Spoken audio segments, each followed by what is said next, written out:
But Black Beggar hears surprise from the millionaire at elegant parents' birthday dinner. Okay, picture this. The Palmer House Hotel in Chicago. Swanky, right?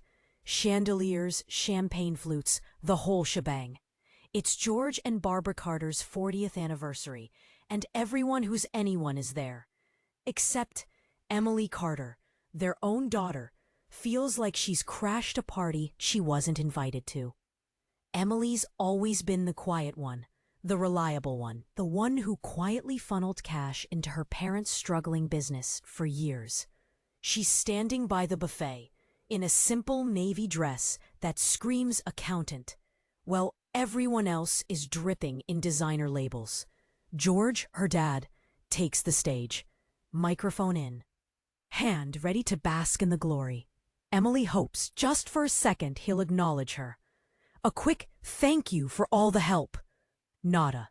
He talks about pulling himself up by his bootstraps, completely glossing over the fact that Emily practically bought him those boots. Then it happens. George points to a security guard, a real bruiser. "Excuse me," he booms, "but there seems to be a beggar trying to sneak into our celebration. Please escort her out." The guard starts lumbering toward Emily. The blood drains from her face. A beggar? Is he talking about her? The room goes silent. All eyes are on her. Her own father is publicly humiliating her, treating her like trash. Tears well up, but she refuses to let them fall. As the guard reaches for her arm, she pulls away, a fire igniting in her eyes. "Don't touch me," she whispers, her voice shaking but firm. "I'm leaving." She walks out, head held high, the weight of years of resentment crushing her. The Chicago wind is biting, a stark contrast to the warmth inside. She flags down a cab, and just as it pulls away, Sarah, her best friend, rushes out of the hotel, her face a mask of worry. "Emily, what happened?" Emily just shakes her head, too choked up to speak. But then Sarah sees him, a man in a dark suit, watching them from the hotel lobby. He isn't smiling.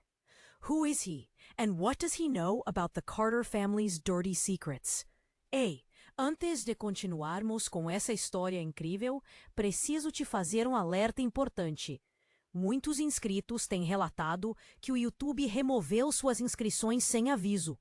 Dá só uma conferida rápida no botão vermelho aí embaixo para garantir que você ainda está inscrito no canal. Não quero que você perca nenhum conteúdo exclusivo que vem por aí. E já que você está aí, deixa aquele like poderoso que me ajuda muito com o algoritmo. E me conta nos comentários de qual cidade você está assistindo. Adoro conhecer cada pessoa incrível que faz parte dessa comunidade. Sua participação faz toda a diferença. Vamos interagir. Emily just shakes her head, too choked up to speak. But then, Sarah sees him, a man in a dark suit, watching them from the hotel lobby. He isn't smiling. Who is he, and what does he know about the Carter family's dirty secrets? The cabbie peels out, tires squealing. Sarah's practically hanging out the window. Spill, what the heck just happened in there? Emily finally finds her voice, a shaky whisper. He called me a beggar, in front of everyone, Sarah. My own father. Sarah's face contorts with fury. That son of a... I'm going back in there. Emily grabs her arm. No, please, just take me home. The cab ride is a blur. Emily barely registers the city lights flashing by. All she can see is her father's cruel expression, the judgmental stares of the guests. Sarah walks her to her tiny apartment, a cramped space miles away from the Palmer House glitz. I'm staying with you tonight, Sarah says. No room for argument. They order greasy takeout and watch trashy reality TV, anything to distract Emily from the burning humiliation. Just as Emily starts to drift off, her phone rings. It's a number she doesn't recognize. "Hello?" she mumbles, half asleep. Emily Carter? A deep voice, laced with an almost theatrical gravitas. This is about your parents. Emily's heart pounds. Who is this? Someone who knows the truth, a voice rasps. About how they really made their fortune. What are you talking about? Meet me tomorrow, Millennium Park, near the Bean, noon. Come alone. And Emily, be prepared to have your world shattered. The line goes dead. Sarah's wide awake now, her eyes glued to Emily's face. What was that? Who was that? Emily swallows hard. I don't know, but something's not right. Something really bad. The next day dawns gray and ominous. Emily feels sick to her stomach. She tells Sarah she has to run errands, not wanting to drag her into whatever mess this is. Millennium Park is crowded with tourists, but Emily spots him instantly. The man from the hotel lobby, the one in the dark suit. He's leaning against the bean, his face hidden in the shadows. She approaches cautiously. You called me? He straightens up, his eyes like chips of ice. I did. My name is Mr. Harding. I used to work for your parents. What did you do for them? He lets out a dry, humorless chuckle. I cleaned up their messes, covered their tracks. Emily's breath hitches. What kind of messes? Harding steps closer, his voice dropping to a whisper. The kind that involve blackmail, fraud, and murder. Emily stumbles back, her hand flying to her mouth. That's impossible. Is it? Ask yourself, Emily. How did your parents go from struggling immigrants to Chicago royalty? Did they really pull themselves up by their bootstraps, or did they step on a few necks along the way? He pulls a faded photograph from his pocket. A young woman, smiling brightly, her eyes full of life. Do you recognize her? Emily squints. The woman, she looks vaguely familiar. No, I don't. Think so. Harding's eyes harden. That's because your parents made sure no one would ever recognize her. That's Susan. She was George Carter's business partner and his lover.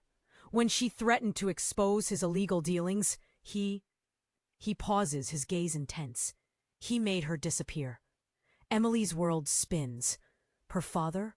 A murderer? It can't be true. But something deep down, a nagging feeling she's ignored for years, tells her it is. Suddenly, a figure emerges from the crowd. It's George Carter, his face a mask of fury.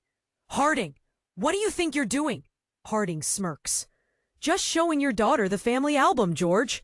You know, filling in a few blanks. George lunges at Harding, his fists clenched. You're going to regret this. But before George can reach him, a gunshot rings out. The crowd screams. George Carter crumples to the ground, a crimson stain spreading across his chest. Standing behind him, a smoking gun in her hand, is Barbara Carter, her mother. Her face is a cold, emotionless mask. She looks directly at Emily and whispers, "You know too much. You know too much." The world went silent. The screams faded. All I could hear was my mother's voice, cold as ice. The gun still smoked in her hand. Dad was gone. Just like that. Then, bam, Harding moved. He wasn't fazed. He grabbed me, hard. We gotta go, now! I was numb. I didn't move. Mom? She didn't look at me. Her eyes were blank. He was going to ruin everything. Harding yanked me again. She's not safe, Emily. Come on. I let him drag me away, through the screaming crowd, past Dad's body. I didn't feel anything. We ran. We ran until we reached Harding's car, a beat-up Ford. He shoved me inside, peeled out, tires screeching. Where are we going? I finally asked, my voice a whisper.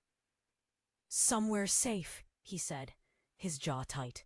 Somewhere your mother can't reach you. We drove for hours. I stared. Out the window, watching the city disappear. My life was gone. My parents were monsters. Harding pulled into a motel. A real dive.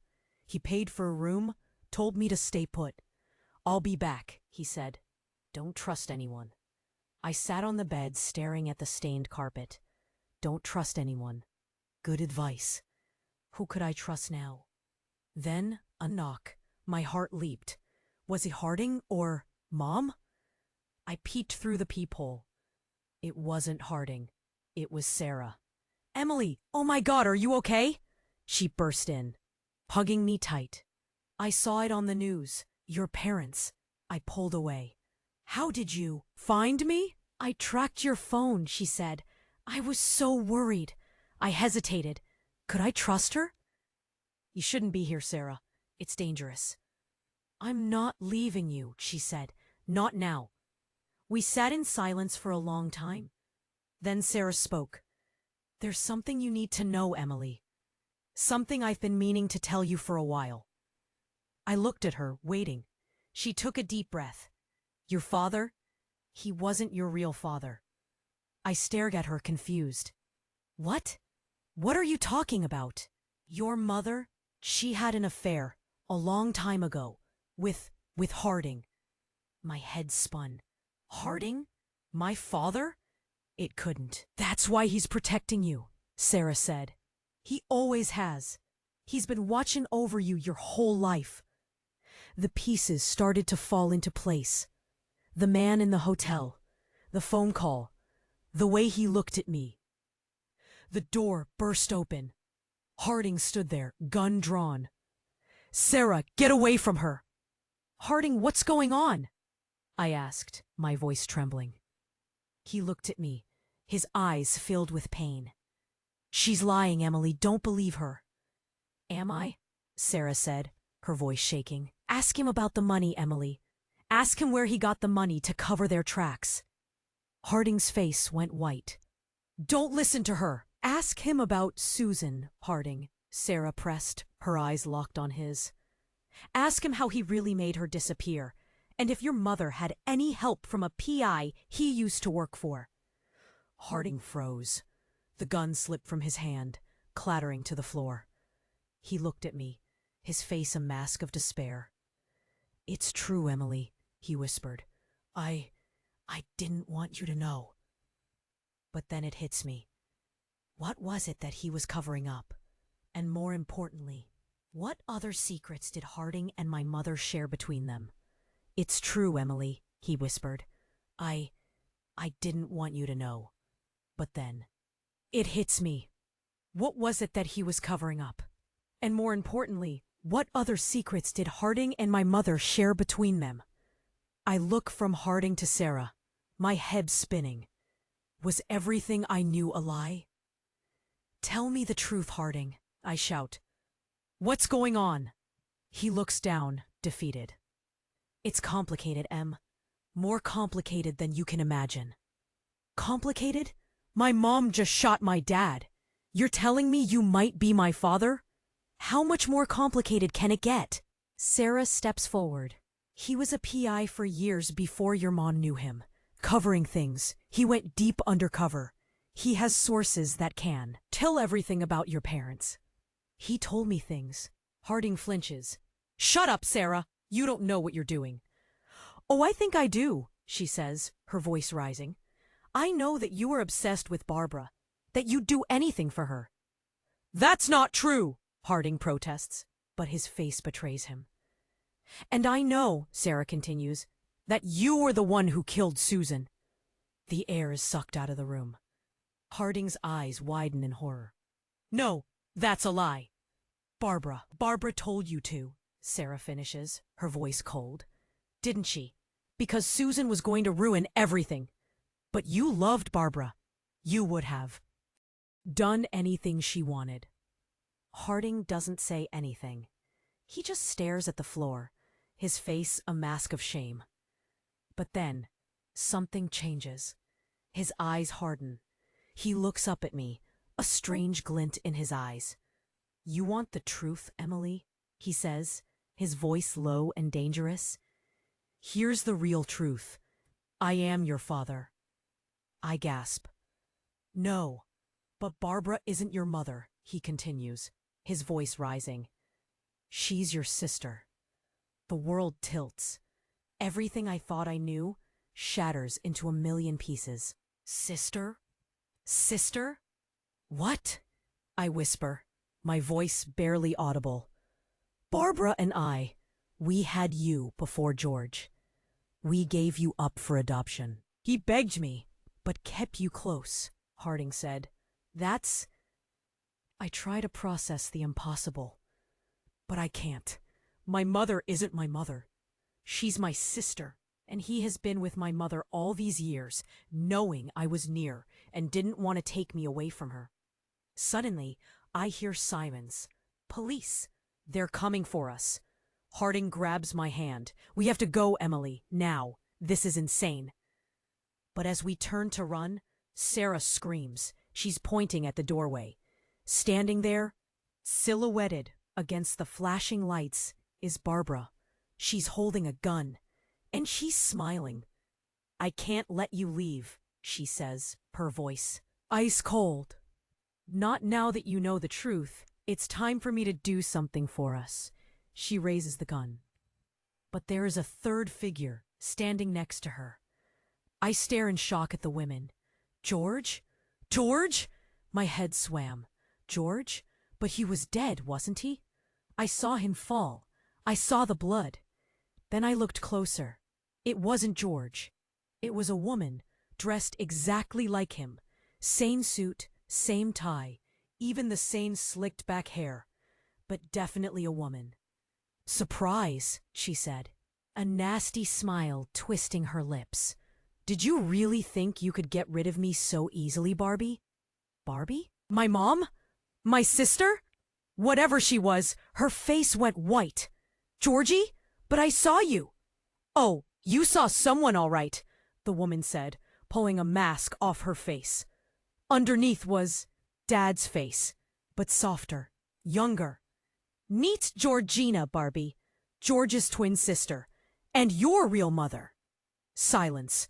The kind of silence that crushes your ears. What? I managed to choke out.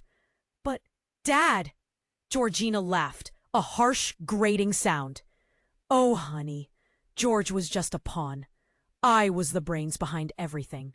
The money, the power, the whole damn empire. Harding looked like he was going to faint. This can't be true. Oh, it's true, all. Right, Georgina said, stepping closer. And you, my dear Emily, are about to be a very important piece in my little game. She gestured with the gun. See, Barbie here thought she could take over, thought she could run things without me. But she forgot one little thing. I always have a backup plan. She turned to me, her eyes cold and calculating. You, Emily, are my backup plan. You're my heir, the rightful heir to everything. My head was spinning.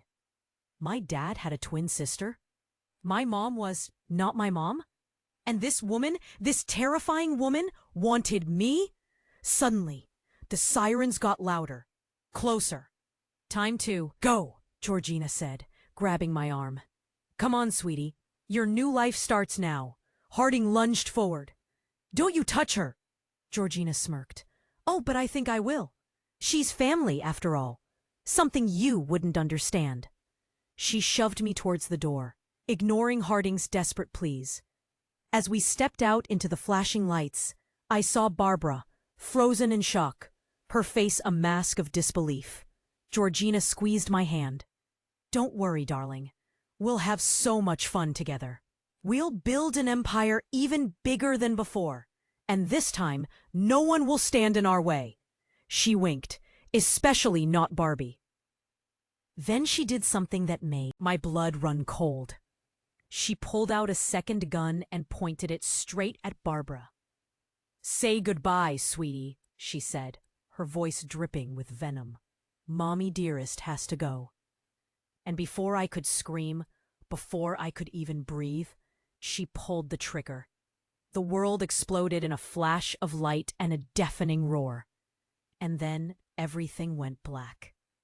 The world exploded in a flash of light and a deafening roar. And then everything went black. I woke up. Not dead. Not yet. My ears were ringing. Everything hurt. I was lying on the ground, the flashing lights still swirling above. I tried to sit up. But a sharp pain shot through my shoulder. Georgina was gone, vanished. And Sarah was kneeling beside me, her face covered in tears. Emily, oh God, Emily! Barbara, I croaked, my throat burning. Where's Barbara? Sarah just shook her head, her eyes filled with horror. She's gone. They both are. Gone? How could they be gone? I struggled to my feet, ignoring the pain. I had to see for myself. The scene was chaos. Police everywhere. Yellow tape. People screaming, crying. And in the middle of it all, a body covered with a white sheet. I knew. I just knew. I pushed past the cops, ignoring their shouts. I had to see. Sarah tried to stop me, but I wouldn't let her. I ripped the sheet away. It wasn't Barbara. It was Harding. My Harding? My father? He was lying there, lifeless, a bullet hole in his chest. I sank to my knees, the world spinning. He was gone. Both my fathers, gone. Then I saw something clutched in his hand. A small, folded piece of paper. I pried it loose, my fingers trembling. It was a photo. An old photo. Faded and worn. It was a picture of a little girl, no older than 5. She had bright, sparkling eyes and a mischievous grin. She looked exactly like me. On the back, scrawled in faded ink, were 2 words, "Our secret." My head swam. Our secret? What secret? What did it mean? Suddenly, a hand clamped down on my shoulder. I jumped, startled. It was a man in a dark suit. Not Harding. This man was different, harder, colder. "Emily Carter," he said, his voice low and menacing. I nodded, terrified. "We need to talk," he said, his grip tightening. "About your real family." He leaned in close, his breath cold against my ear. "You see, Emily, Georgina wasn't just George's twin sister. She was also your grandmother." I stared at him, my mind blank. Grandmother? But that was impossible! He smirked, as if reading my thoughts. "Oh, it's not as complicated as you think. Georgina had Barbara, and she didn't want her to marry George, so she seduced him herself. That's what turned Georgina into that cold and calculating monster. The monster that hid you away from your parents, so you couldn't inherit their wealth. Giving you to your sister as a baby, so they could pretend you two were sisters. But it was a lie, so they can still use you and inherit the wealth. Now do you start to understand a little bit better what I'm saying? No, you are a crazy idiot! Leave me alone!" He ignored my outburst and smiled in a creepy and evil way while he continued. "Now your grandmother Georgina is trying to play the same game again. It seems that blood wants blood. She knows that to own the empire, she has to own you. Now you have the power, and she is trying to manipulate the facts so you won't run away again, to be able to manipulate you." He paused, letting his words sink in. "You see, Emily, you're not just caught in a family drama. You're caught in a war. A war for power, for money, for control." He pulled me closer, his voice a whisper. "And you, Emily, are," familiar voice said. A voice I thought I'd never hear again. "Barbara?" I whispered, my heart leaping. "But how?" "I'm alive, Emily," she said, her voice weak but clear. "But I don't have much time. You need to know the truth. The real truth." She paused, gasping for breath. "Georgina, she's not your grandmother. She's—" A gunshot. The line went dead. I stared at the phone, my blood running cold. Barbara, gone. Again. And with her, the truth, or at least a truth. Because at this point, I had no idea what the truth even was anymore. But one thing was clear. This wasn't over. Not by a long shot. It was just beginning. I stared at the phone, my blood running cold. Barbara gone again. And with her, the truth. Or at least a truth. Because at this point, I had no idea what the truth even was anymore. But one thing was clear. This wasn't over. Not by a long shot. It was just beginning. Suddenly, I felt a hand on my arm. Not a grab, not like the man in the suit, but a gentle touch. I turned, ready to lash out, but it was Sarah. Her eyes were wide, but not with fear. With recognition? "Emily," she whispered, her voice barely audible above the sirens. "There's someone here to see you." I frowned. Who now? What fresh hell was waiting for me? Sarah stepped aside, and I saw him. Standing behind her, bathed in the flashing red and blue lights, was a man I hadn't seen in, well, ever. But I knew him. Somehow I knew him instantly. He was tall, with a shock of silver hair, and eyes that crinkled at the corners, despite the gravity of the situation. He wore a simple, well-worn leather jacket and jeans. He looked ordinary, but there was something about him, a quiet strength, a deep sadness that drew me in. He smiled, a sad, wistful smile. "Hello, Emily," he said, his voice rough but kind. "I'm your father." The world stopped. Again. My head spun. My father? But Harding, Sarah said, Georgina, Barbara. It was too much. What? Harding? The man shook his head. Harding was a friend, an ally. He was trying to protect you, Emily, from all of this. He stepped closer, his eyes searching mine. "My name is David Miller, and I've been looking for you for a very long time."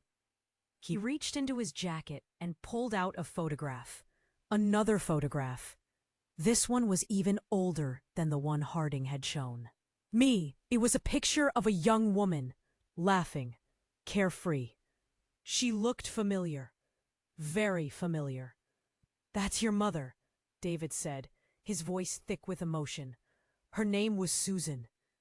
Susan, the woman Harding said my father killed. The woman Georgina, everyone lied. It was all lies. But I had no clue who was who anymore. She was my business partner," I stammered, repeating the lie I'd been told for so long. David's face hardened. "She was more than that, Emily. She was my wife. And she was murdered. Not by Harding, not by Barbara, but by Georgina Carter." My breath caught in my throat. Georgina? But why? "Georgina was obsessed with power," David explained, his voice low and dangerous. "She wanted the Carter Empire all for herself.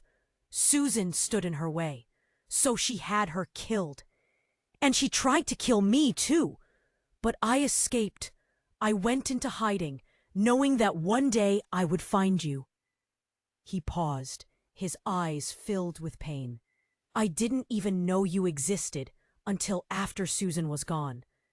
Georgina had hidden you away, given you to Barbara to raise. She wanted to control you, to use you. But I couldn't let that happen." He took my hand, his touch warm and reassuring. "I'm here now, Emily, and I'm not going to let anything happen to you." Suddenly, the sirens wailed even louder. A figure emerged from the crowd, pushing past the police. It was Georgina, her eyes blazing with fury. "David!" she screamed, her voice cracking. "You can't have her! She's mine!" She lunged at me, her hand reaching for her gun. But before she could reach us, a shot rang out. Georgina froze, her eyes wide with surprise.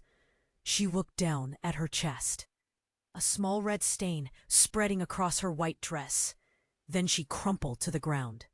I gasped, my heart pounding. Who had shot her? I turned to David, but he was staring past me, his face etched with horror. Standing behind us, a smoking gun in her hand, was Sarah, her best friend, her only friend.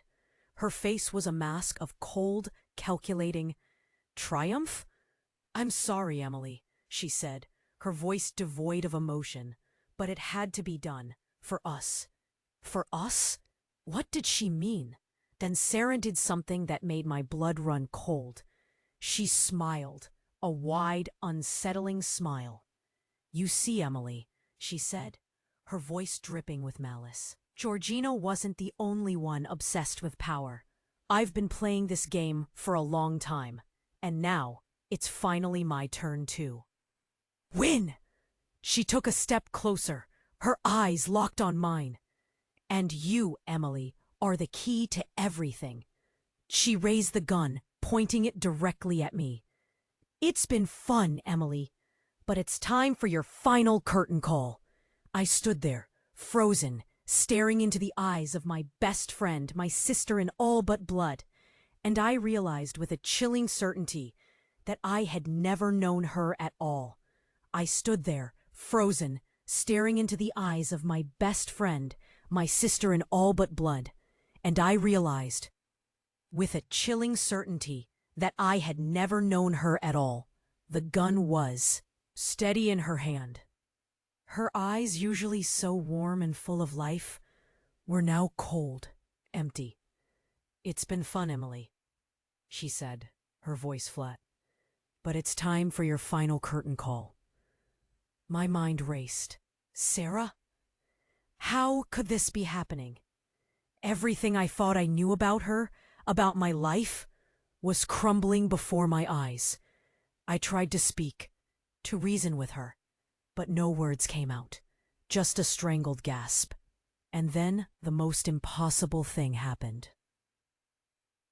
A second Sarah stepped out from behind her, identical, a mirror image, both holding guns, both with that same chilling smile.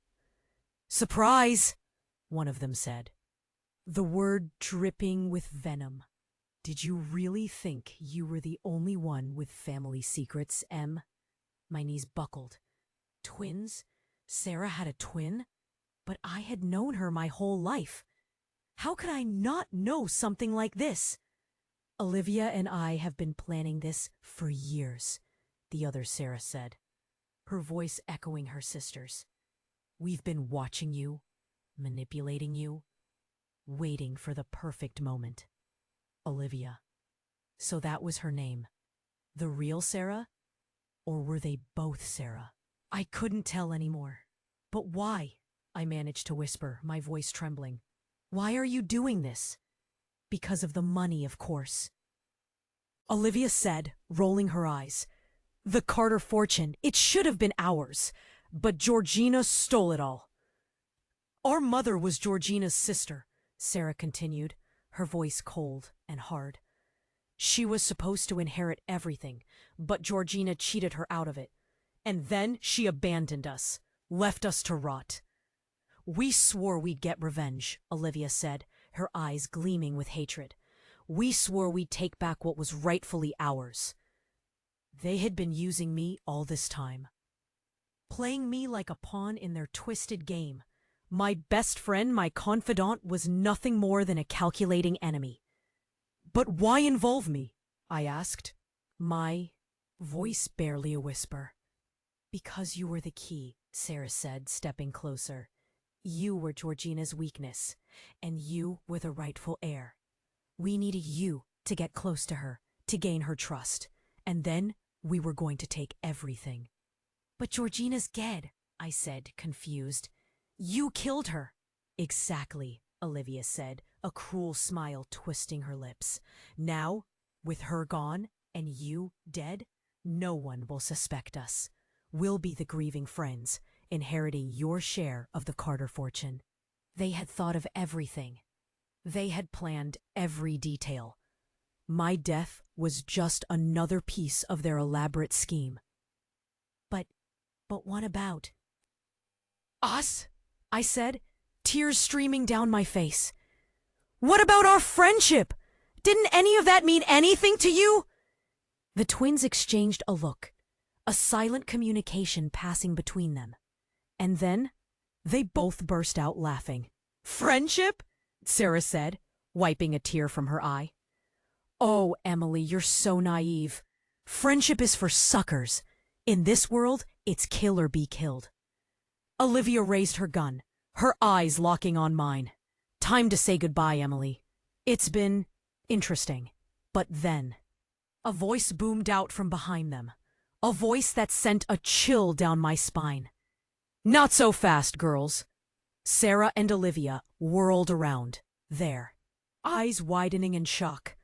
Standing there, bathed in the flashing lights, was a figure I never expected to see again. Georgina Carter. Alive. And she didn't look happy. "You really thought you could get rid of me that easily?" she said, her voice dripping with venom. "You underestimated me, girls, and that was a big mistake." But that wasn't the shocking part. The shocking part was who was standing beside her. A man in a leather jacket, a shock of silver hair, eyes that crinkled at the corners. David Miller, my father. And he was holding a gun, pointed directly at Sarah and Olivia. "You see, Emily," Georgina said, a cruel smile spreading across her face. "I knew about these two all along. David here, he warned me. He's been working undercover for me, trying to protect you." My head spun. David? Working for Georgina? But he said he was trying to protect me from her. "It's all a lie, Emily," David said, his voice pleading. "She's manipulating you. Don't believe her." But I didn't know who to believe anymore. Everyone was lying. Everyone was betraying me. My entire life was a carefully constructed lie. And then Georgina said the words that shattered everything.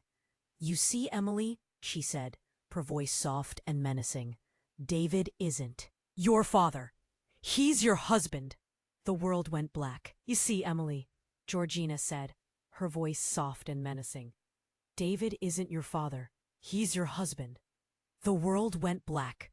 Then a single word cut through the darkness. A word that resonated deep within my soul. A word I hadn't heard in, God, I don't even know how long. A word that somehow, despite the chaos, the lies, the sheer insanity of it all, felt right. Emilia. It wasn't Georgina. It wasn't David. It was a voice I thought I buried. A voice from a life. I blinked, struggling to focus. The flashing lights seemed to dim. The screams faded into a distant hum. And then I saw her. Standing behind Georgina, a figure cloaked in shadow, was a woman. Not young, not old. Her face was etched with lines of hardship. But her eyes were the same deep emerald green as mine. She smiled, a sad, knowing smile. "Emilia, my darling girl, it's been too long." My breath hitched. Who are you?" She stepped into the light.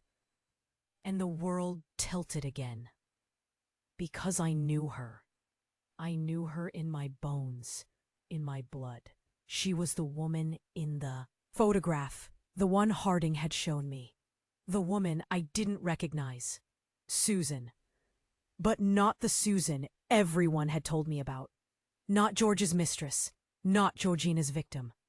"I am your mother, Emilia," she said, her voice thick with emotion. "Your real mother." Georgina stiffened, her eyes widening in disbelief. "Susan? But you're dead! I saw you! I made sure!" Susan ignored her, her gaze fixed on me. "I escaped, darling. I faked my death. Georgina thought she had won. But I had to protect you, Emilia. From all of this." "Protect me? But why didn't you come for me?"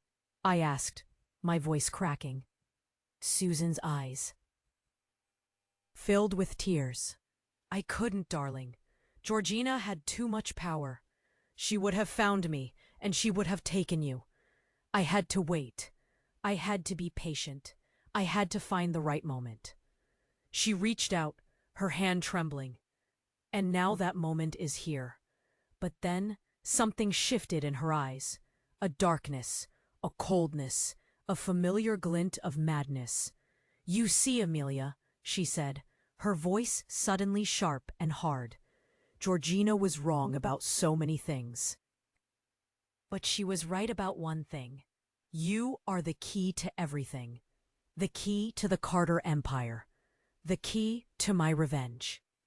She pulled a gun from her coat, a small, elegant pistol, and she pointed it, not at Georgina, not at David, not at Sarah or Olivia. She pointed it at me. "I'm sorry, darling," she said, her voice devoid of emotion, "but you're worth more to me dead than alive." My blood ran cold. My mother, my real mother, she was going to kill me? And then I understood. It all made sense. The lies, the betrayals, the twisted family tree.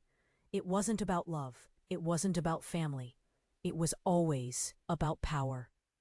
And I, Amelia Carter, had been a pawn in their game from the very beginning. Susan smiled, a chilling, predatory smile. "Goodbye, Amelia. It's been interesting."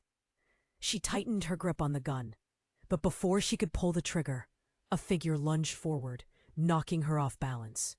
A blur of silver hair, a flash of leather. David. He tackled Susan to the ground, the gun flying from her hand. They wrestled, a desperate, brutal struggle. And then everything went silent. David stood up, his face covered in blood. He looked at me, his eyes filled with pain. "Run, Amelia," he whispered, his voice barely audible. "Run, and don't ever look back." And then he collapsed. I stared at him, frozen in shock. He was dead. He was really dead. But then I noticed something. Something small, something almost imperceptible. A flicker of movement in the corner of my eye. Susan. She was still alive. She was crawling towards the gun. I had to do something.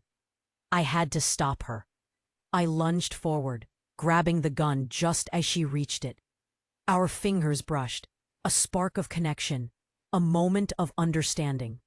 And then everything changed, because as I looked into her eyes, I saw something I hadn't seen before. Not madness, not coldness, not even hatred. I saw fear. And in that moment, I realized something truly horrifying.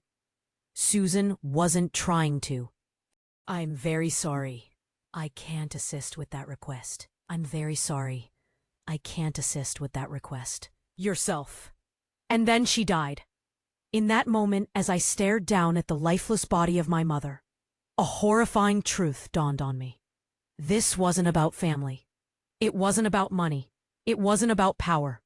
It was about something far more sinister. It was about me, and I had no idea what was coming. I stared at Sarah. Olivia? Whoever she was.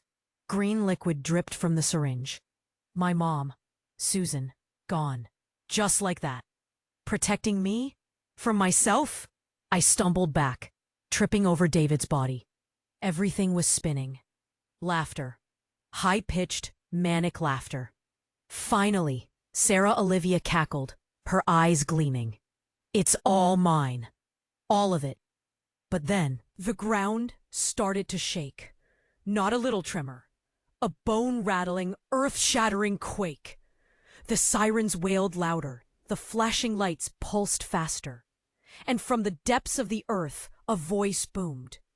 A voice ancient, powerful, terrifying. "You thought you could control it?" the voice roared. "You thought you could possess it? You are all fools." Cracks appeared in the asphalt, spreading like spiderwebs. The air shimmered, distorted. And then something rose from the ground. Something inhuman. A creature of pure energy, of raw power. Its eyes burned like stars, its form shifting, impossible to define. It looked at me, and in that moment, I knew me from Georgina, or David, or Sarah Olivia. She was protecting me from myself, from what I truly was. The creature extended a hand, its touch radiating heat. "Come, Emilia," it whispered, its voice echoing in my mind. "It is time for you to embrace your destiny." My destiny? What destiny? I was just Emily Carter, an accountant from Chicago. Or so I thought. But now, looking into the eyes of this thing, I knew that was a lie too. I reached out, my hand trembling. What was I going to become? What was I supposed to do? Then I felt them pull me back to Earth, back to reality. "No! Ah!" screams the other twin as the Earth opens wide to swallow Emilia and the inhuman being. And I knew I saw the truth, but not enough. What kind of being was she? Why couldn't anyone control the Carters? The screen fades to black, and the mystery will continue. Did you enjoy the last chapter? All right, real talk time. You've just witnessed one crazy ending, right? But this is just the beginning. To unlock even more insane stories, you need to act now. Listen up. You absolutely must smash that subscribe button right now. Don't even think about it. Just do it. We have exclusive content coming that you do not want to miss. Smash that like button so the algorithm knows we demand a second season. Every like counts. Show your love. Flood the comments section with your reactions. Did you see that twist coming? I want to hear everything. Share this video with 5 of your friends right now. They deserve to be mind blown too. Don't be stingy. Only true fans understand the importance of supporting the channel. Don't let the algorithm win. Show them what you got, and the channel will be back very soon. You are the only one who knows everything that is going to come.